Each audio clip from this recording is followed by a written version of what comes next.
इलाहाबाद की मधु की शादी होती है रामगढ़ के आनंद से।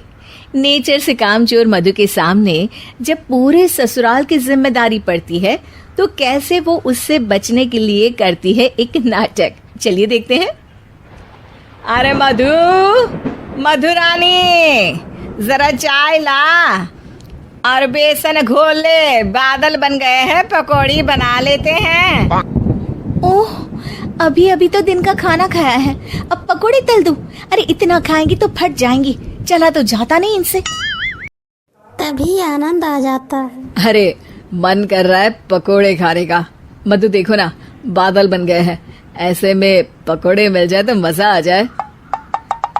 अरे अभी तो बादल बने हैं, जरा 2-4 बूंद टपक तो जाने दो, बना दूंगी पकोड़े भी। बोलकर मधु वहाँ से चली जाती है। अरे मधु, मधु बूंदे भी बरस गई, अब तो बना दो पकोड़े। अरे बूंदा बूंदी तो रोज होती है, जरा जमकर बरसे तो पकोड़े तलने में और सिखाने में दोनों में मजा आ जाए। ये बोलकर मधु वहाँ से चली जाती है। और मधु के साथ ही बूंदा बांदी कर बादल भी चले जाते हैं। मधु अपने कमरे में जाकर कहती है, अरे भगवान, ये सारा कमरा फैला हुआ है, कैसे साफ होगा। तभी मधु को आइडिया आता है और वो जोर जोर से चिल्लाती है, हे भगवान, मेरा 2000 रुपए का नोट कहाँ चला गया? किसी ने देखा क्या मेरा 2000 का नोट? तभी वहां मधु की ननद और नौकरानी आ जाती है। अरे भाभी, मैं देख देती हूँ। कैसे देखोगी दीदी, सारा कमरा तो गंदा पड़ा है। अरे हटो ना, मैं साफ किए देती हूँ, मिल गया तो दे दूंगी। अब ननद और नौकरानी 2000 नोट के चक्कर में पूरा कमरा साफ कर देती है। और नोट नोट खोया हो तब तो मिले। खैर, ये तो छोटे मोटे ट्रिक्स थे जो मधु काम से बचने के लिए करती। लेकिन अब आना था मधु का मास्टर स्ट्रोक, जिस पे वो अब सिर्फ बैठकर खाने के चक्कर में थी, और वो भी सास को ऑर्डर दे देकर। कैसे? चलिए देखते हैं। एक फ्रेम में एक फोटो है जिसमें सास की सास यानी कि मधु की दादी सास, मोटी बिंदी, काला मोटा चश्मा, कॉटन की साड़ी और चेहरे पर रौब।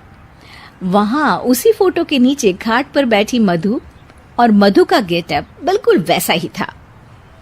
मधु दादी सास की भूमिका में कहती है, अरे चंदावती, चंदा रानी, जरा चाय दे मलाई मारकर।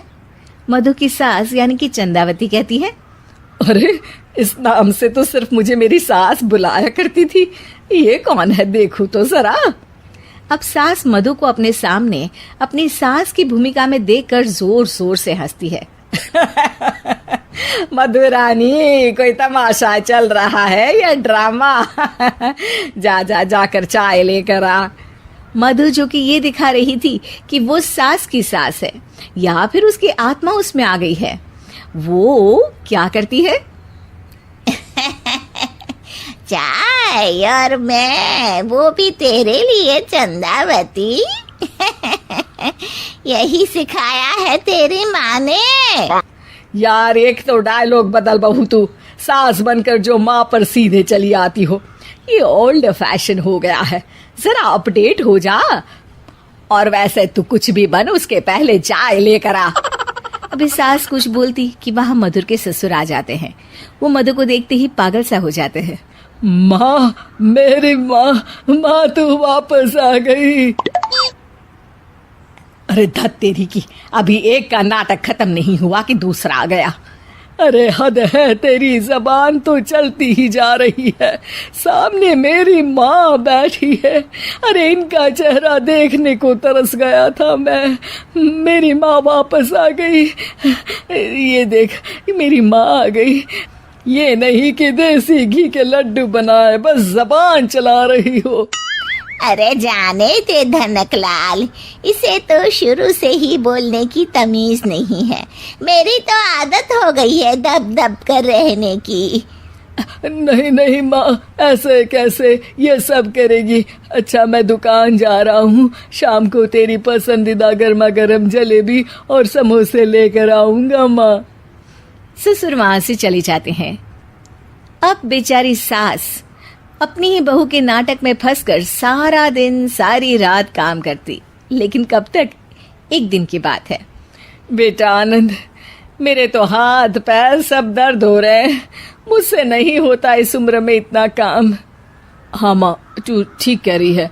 वैसे भी माँ, दादी को तो मरे अभी सिर्फ 5 साल हुए हैं, फिर मधु कैसे दादी हो सकती है? अरे वही तो बेटा, मैं तो ये सोच रही थी कि कहीं दादी मधु के रूप में तो पैदा नहीं हो गई। मतलब ना, ये सारा नाटक है बेटा, लेकिन अब जल्द से ये नाटक बंद करा दे तू। ठीक है माँ, लेकिन अब मधु को मधु की जुबान में ही सिखाना होगा।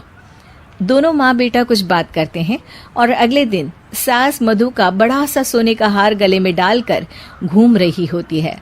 मधु जैसे ही अपना हार सास के गले में देखती है, परेशान हो जाती है।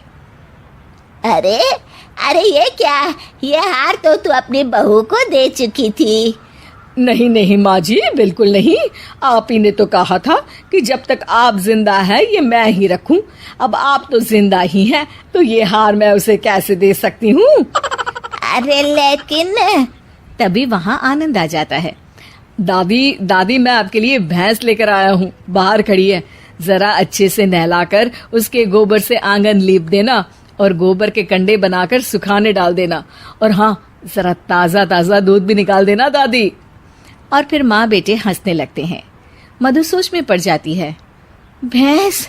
नहीं नहीं, इतनी बड़ी भैंस की मैं सेवा करूं? ना बाबा बना, मैं तो बहू बनकर घर वालों की ही सेवा कर लूं, उतना ही बहुत है। माँ जी, नहीं नहीं। अरे अरे, क्या हुआ बहू, तुम वापस आ गई क्या? तुम्हें सब कुछ याद आ गया? हाँ हाँ, सब याद आ गया, पूरा पूरा याद आ गया।